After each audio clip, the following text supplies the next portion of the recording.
नमस्ते साथियों, मैं डॉक्टर शिव ओम आचार्य एक बार पुनः योग दर्शन की इस व्याख्यान माला में एक नए विषय के साथ आप सभी के समक्ष उपस्थित हुआ हूँ। आज हम योग दर्शन के प्रारंभ समाधिपाद के कुछ सूत्रों की और योग की परिभाषा महर्षि पतंजलि की दृष्टि में इस विषय पर चर्चा करेंगे।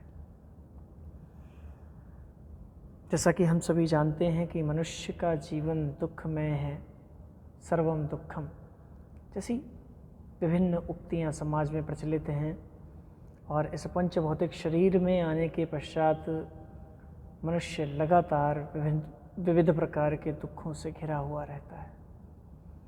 ये दुख किस प्रकार से दूर हों इन दुखों से घिरे हुए व्यक्ति जब जीवन में इन दुखों से मुक्त होने का प्रयास करता है तो योग जैसी विचारधारा पर उसकी नज़र, उसकी दृष्टि जाती है।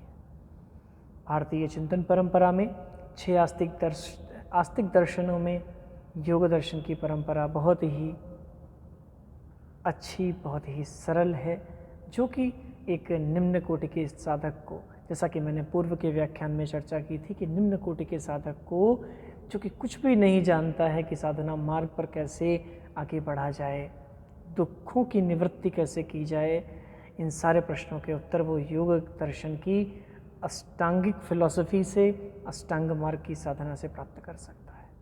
तो क्या है यह योग? इस संदर्भ में पतंजलि समाधिपाद में वर्णन करते हुए प्रथम सूत्र में कहते हैं अथ योगानुशासनम। तो अब उपदेश करते हैं अथ योग अनुशासनम।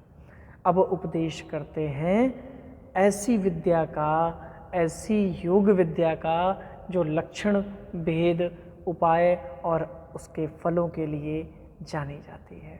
तो यह विद्या अनुशासन के रूप में समाज में आदिकाल से, अनादिकाल से विद्यमान रही है, चली आ रही है।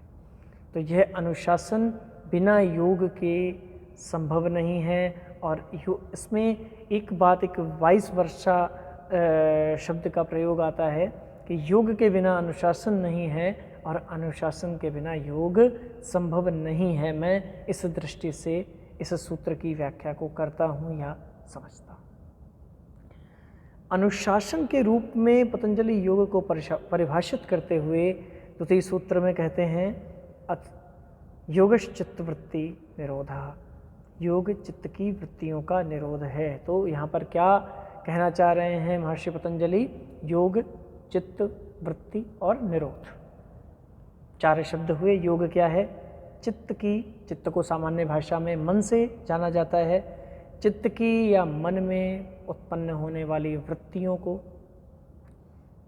चित्त वृत्ति निरोधा, निरोध करना, रोक देना, ऐसी अवस्था को ही योग कहा जाता है।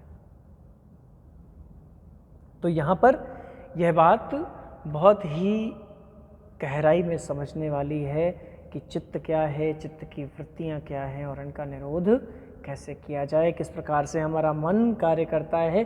इन सभी विषयों के संदर्भ में हम आगामी व्याख्यानों में चर्चा करेंगे, लेकिन आज हम एक संक्षिप्त चर्चा अवश्य करना चाहेंगे कि चित्त की वृत्तियाँ, चित्त में, मन में उत्पन्न होने वाली वृत्तियाँ समुद्र की लहरों की तरह हैं। जैसे ही एक मनुष्य पंचभौतिक शरीर में आता है, एक जीव पंचभौतिक शरीर में आता है, जन्म लेता है, तो वह सांसारिक वृत्तियों में, सांसारिक क्रियाओं में संलग्न हो जाता है।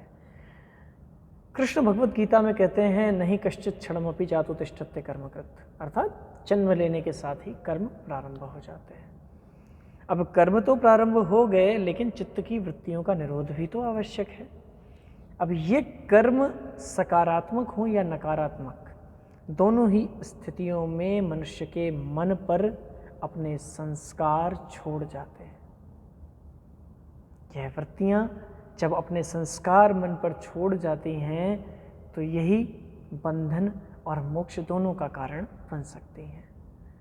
ये वृत्तियां स्वभाव से क्लिष्ट और अक्लिष्ट, अच्छी और बुरी दोनों ही हो सकती हैं। ये जब मोक्ष का कारण बनती हैं तो ये अक्लिष्ट वृत्तियां हो जाती हैं, और ये जब बंधन का कारण बनती हैं तो यही वृत्तियां क्लिष्ट वृत्तियों के रूप में जानी जाती हैं।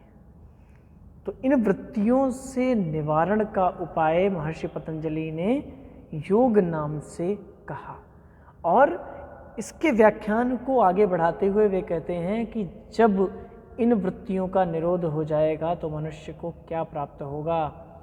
तदा दृष्टुः स्वरूपे वस्थानम, अर्थात तदा दृष्टुः, उस व्यक्ति की, उस साधक की दृष्टि अपने स्वरूप में, ऐसा साधक अपने स्वरूप में अवस्थित हो जाएगा, अपने स्वरूप में उसकी स्थिति होगी। वह अपने स्वरूप के मूल भाव को, अपने मूल स्वरूप को, अपने आत्म स्वरूप को पहचानने में सक्षम होगा, समर्थ होगा।